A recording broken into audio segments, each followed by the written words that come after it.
I've learned my lesson. I am never going to mouth off Mother Nature because she can win. Kevin, David, get y'all some of this. It's not easy to farm it. That's why you gotta have that. So welcome to season 3, Corn Warriors. What am I squinting for? Sunlight. We're getting a lot of sunlight. Now, if you can't be the best at it, don't do it. June 8th, kind of push comes to shove. We're basically planting through some of the wet stuff, around a few things. I want everything to be perfect, and especially this year, it's not going to happen. Ain't that something? That's just 2 days. I said, well, my goal is to be a personal best. But our personal best is a world record. I like to have the ability to make it rain.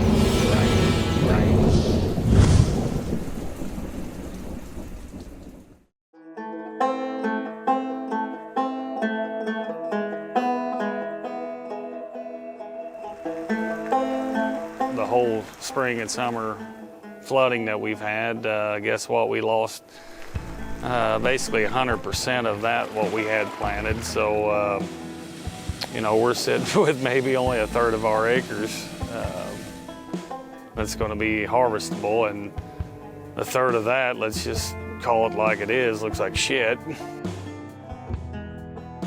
We got a couple fields that look pretty decent.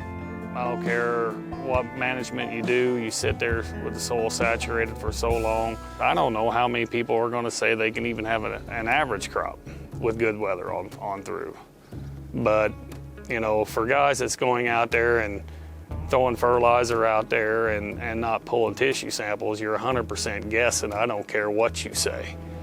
Because if you don't know what's in the plant, how do you know you need that many pounds of P or K or whatever you put out there? You have no tram line to follow.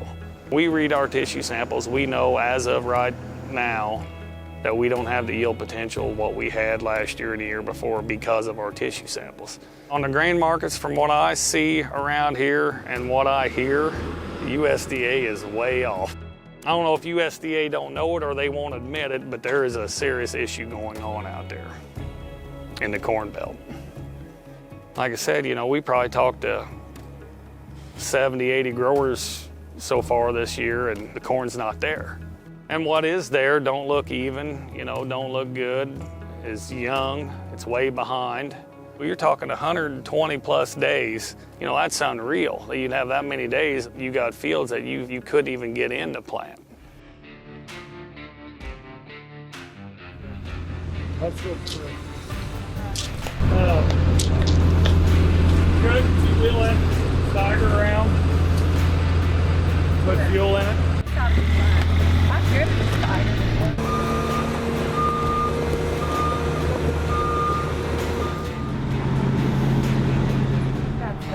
It's gotta be the gas tank, I would think. Maybe someone called it. Just to make sure. I mean, the problem is, you know, we could feed it all we want, but if you don't have the microbial activity to convert it into food, it don't matter how much fertilizer you have out there or what you do, it's not going to happen. Sure, this thing's got an owner's manual. If you're out in the middle of the ocean and you're drowning, and if he hands me a sandwich, is that going to help me from drowning? No. You know, I need oxygen. Where do I put the fuel at in this tractor? Come on, Kogan, show me what it is. You know, no oxygen, we don't have microbial activity, and we can't move nutrients through the soil into the corn plant. Here, go all the way up the top. Oh, duh! Oh my God! This one. Kogan, you are so awesome. You pay attention to that. So now we're basically down to the last thing, you know, whatever kernels comes pollinated, we have got to do everything we can to keep them.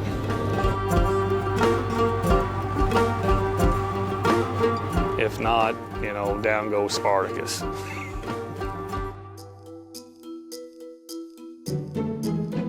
didn't tell you this, but we that lady I told you she's going to puppies? She decided not to take one. So I'm going to give it to Emmy. We're going to surprise you with it. She's going to be so excited. So Thanos is staying on the farm. Yep. Okay. Yeah. Here, you want to look at this? We ain't seen that pup. Oh, yeah. Emmy, what did it say? Let him see. Happy early birthday. He's been practicing playing this all day. You know the girl that was listening to me? So it's not that we're pulling the plug on it 100%, you know, but, you know, we're not going to do what we normally do. I don't care what managements you do. You know, that corn that's only a foot tall is not going to make corn. My advice to the Midwest is, you know, limit your spending a little bit. You know, have a little bit of common sense. Don't expect to think that, you know, just because the corn's there that you still have a chance to make maximum potential if you have that kind of uneven corn. So kind of control your spending a little bit. You know, you kind of got to get in survival mode. It's how you adapt, improvise, and overcome your adversities is defining moments of your life. I'm not saying we're down and out in the CornWarriors, but I'm about like a one-legged man in a whooping contest. I'm pretty hindered right now, so not much smack talking from Kevin Cobb Farm Spartacus this year. Let's get 2019 done. This has been a super tough spring on us. Uh-oh. Deader in the door now. I said that we seen a big cloud coming over there, and I said, Mother Nature, you are not going to beat us. We are going to plant that. Well, it started raining, and I said, well, we're going to see who's more hard-headed, me or you, Mother Nature. Well, she won. I've learned my lesson. I am never going to mouth off Mother Nature because she can win. What are you doing, Easton? You washing the tractor? Wash the tires. Get them tires. Wash the trailer.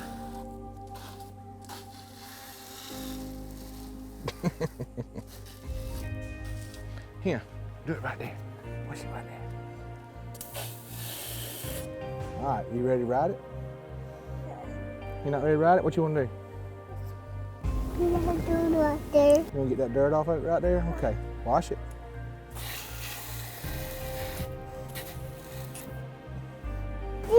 I'm watching this truck. Let's go look at the corn and soybeans, okay? All right. Hey. Say, if you're happy and you know it, say Daddy's man. Daddy's man. If you're happy and you know it, say Daddy's man. Get that. If you're happy and you know it, then your face is sure to show it. If you're happy and you know it, say Daddy's man. Daddy's man. Good job. So y'all come on. Turn the pivot. Go turn the pivot on and go with Daddy. No. Hey, what is that right there? That corn needs water, Daddy. That corn needs water. You hear me? That corn needs water.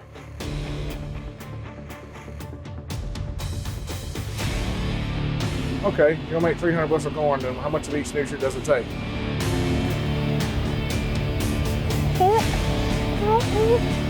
It's coming. We pull soil samples, we get recommendations from the lab. It's coming. Then our next layer of data that we use is tissue samples. Fixing to make it rain. We pull tissue samples and we got an ordinal scale there of deficient, low, sufficient, high, and very high. You ready to make it rain? Okay. We need water. It's 90 degrees. It's hot. I started pulling them. I trusted the lab to give me information. People that was analyzing my soil, giving me recs. So obviously they should know something about tissue samples. When all my levels come back sufficient, I then ask the question. All right, you ready to walk? Sufficient for what yield? 100 bushel corn, 400 bushel corn. This way. Come on. Let's go turn the other one on. Come on. Let's walk this way. I've asked that question many, many, many times of every lab just about in the country and or university. Don't walk on the beans. And I keep getting that blank stare. They don't know. Look at that one right there. It's hot, ain't it? Huh? It's hot, ain't it?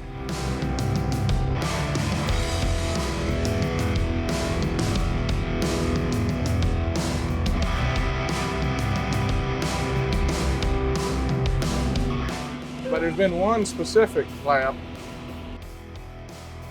Is it on or off? It's on. That I feel like it's trying to copy what we're doing because they don't have enough creativity of their own to come up with their own program, and that's Midwest Labs. You see where it says water on? Yes, sir. All right. Now hit start reverse. And they're the ones that told me in a meeting in Broken Bow, Nebraska, in front of 300 growers that, you know, when I asked the question, how much of each nutrient does it take to make a bushel of corn, they could give me an answer for N, P, and K. So when we got down to secondary and micronutrients, they looked at me like a deer in the headlights. All right, what's the depth on 0.50? Take that to 0.80 with a plus. SIS on ON. That's it. How can they not know those answers when they're in the labs? They're our trusted advisor. We spend $20 to $30 a sample plus just for a soil sample to get recommendations.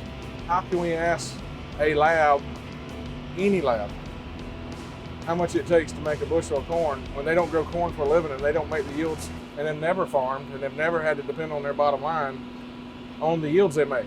How can we ask them these questions and them not know?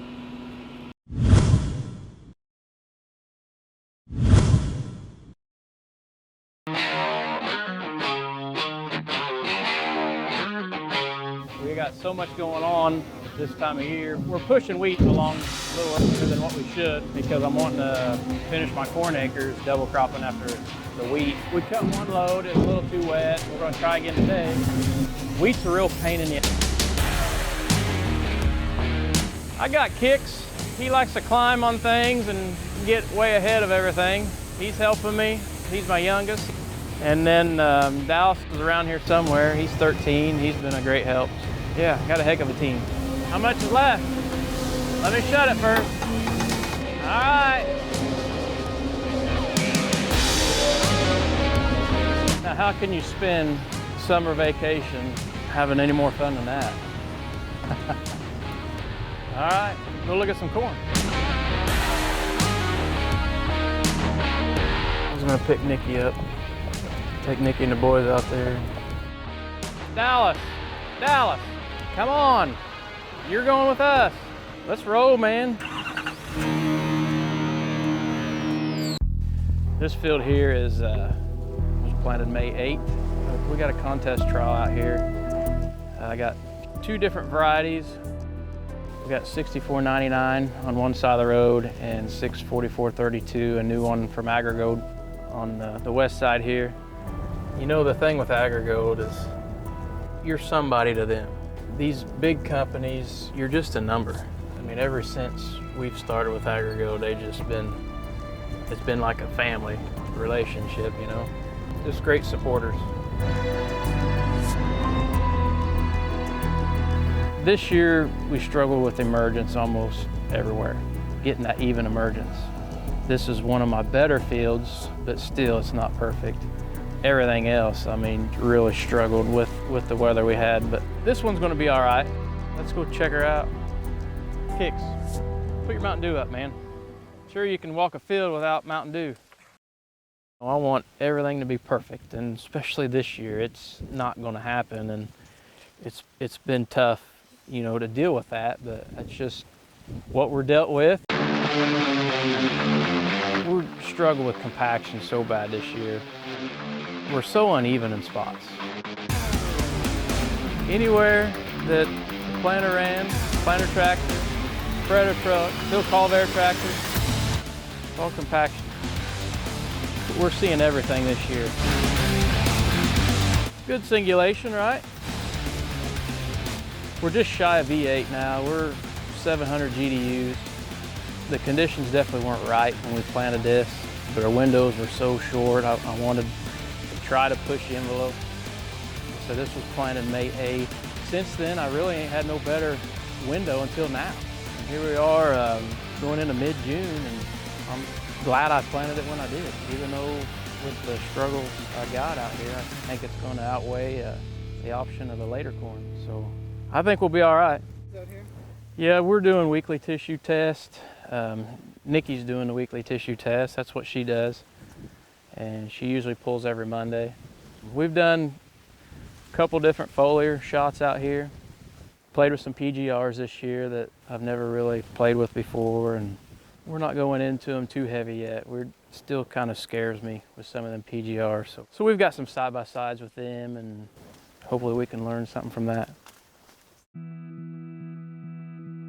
I mean, this is our 4th year of tissue testing, 3rd year of all the way through. We just did one field the first year, and it green snapped, and we quit putting money in it. We didn't really get a lot of data from it. So this is a 3rd year of really good data, and we've got a lot to learn. I know them other guys that I'm competing against, they've got several years. I mean, 10+ years, I'm sure, a lot of them. Yeah, I think I'd really enjoy to beat all the other warriors, but I don't expect that's going to happen. Irrigation is a huge advantage, for sure. That's what's bad, is when the non-irrigated guys can whoop up on us irrigated guys, which that's what Kevin's been doing this every year. Has been kicking our butt, and we're dry land. That's pretty impressive. Kix could probably compete with him. He's got all that Mountain Dew in him. Are you hot or what? You down there in the shade?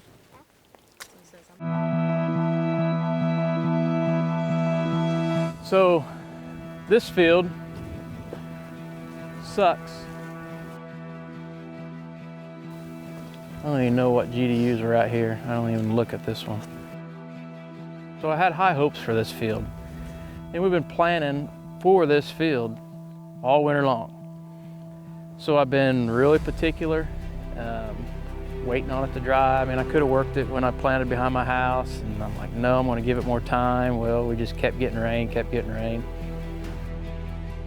We kept getting towards the end of May, and so I went ahead and came out here and worked it, and I started planting. I started on that end, the south end, and I came to this, you can see a line through here, and I'm like, this is too wet.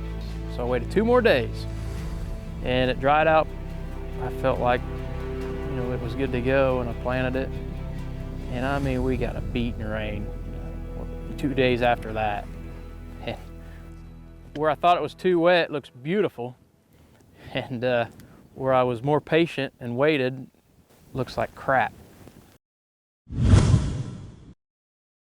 If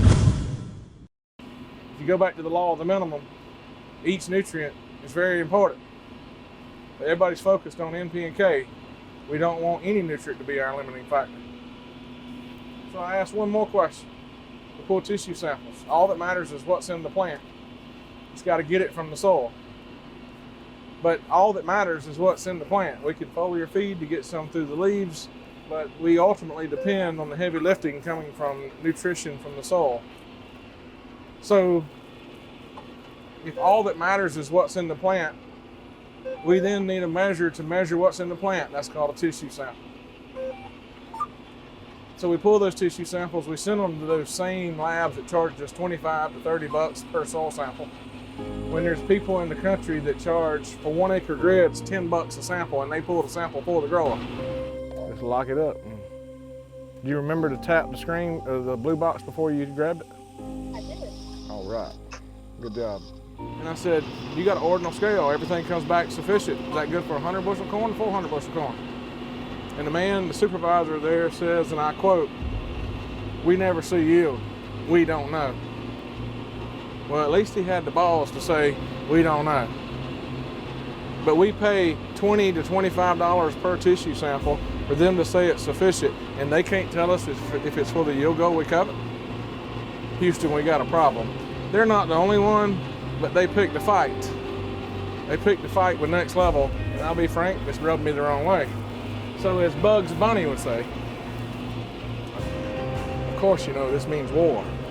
So I'm gonna call them out. I'm gonna call them out and I'm gonna expose them. And he that laughs last, laughs loudest. Watch mama. Get mama. Whoa! No! Get mama. Get mama. Watch her. Whoa! Get her! Get her! Whoa! Whoa!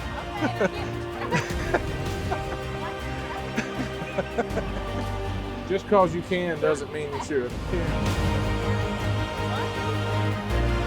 Watch these fighting, buddy. Maybe look into something and get good information, not just information.